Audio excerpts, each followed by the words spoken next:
म्हणजे गावातील परिसरातील लोकांनी एकत्र केलेली झाडे लावण्याची व त्यांचे संरक्षण करण्याची चळवळ. वनराईमुळे भविष्यातील पिढीसाठी निसर्ग सुरक्षित राहतो. ही चळवळ गावामध्ये गावाच्या रक्षणासाठी, विकासासाठी केली जाते. वनराईमुळे मुक्या प्राण्यांना पाणी मिळते व ते पाणी पिऊ शकतात त्या ठिकाणचं.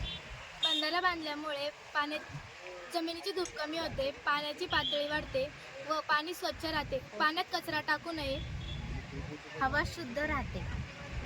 वनराईचे फायदे पावसाचे पाणी जमिनीमध्ये साचते, परिसर स्वच्छ व सुंदर राहते, हवा शुद्ध होते.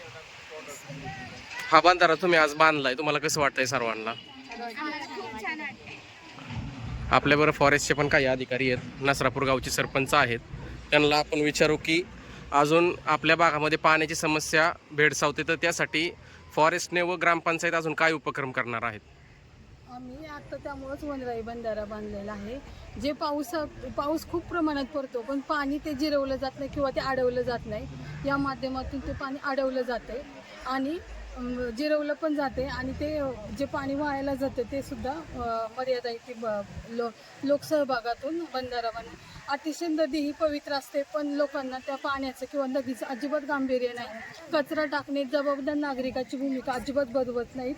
कचरा टाकतात, फक्त वैयक्तिक हित बघतात, सार्वजनिक मालमत्तेची अजिबात काळजी घेत नाही. नदी ही सार्वजनिक आणि आपण तिला एक पवित्र मानतो. तिथं कचरा टाकणं किंवा तुम्ही हे पाण्याचं किती शुद्धीकरण गरजेचं आहे हे लोकांना या माध्यमातून आम्ही लोकसहभागातून सांगू इच्छितो की नदी किती पवित्र असते आणि त्याचं पाणी किती हे अडवणं गरजेचं आहे, हेच या माध्यमातून आम्ही सांगतो.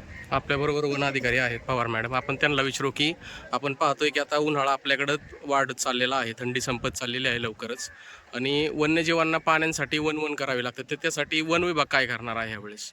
ह्यावेळेस आपण आज या ठिकाणी शिवगंगा नदी येथे ग्रामपंचायत आणि वन विभाग यांच्या लोकसहभागातून आपण एक वनराई बंधारा बांधलेला आहे.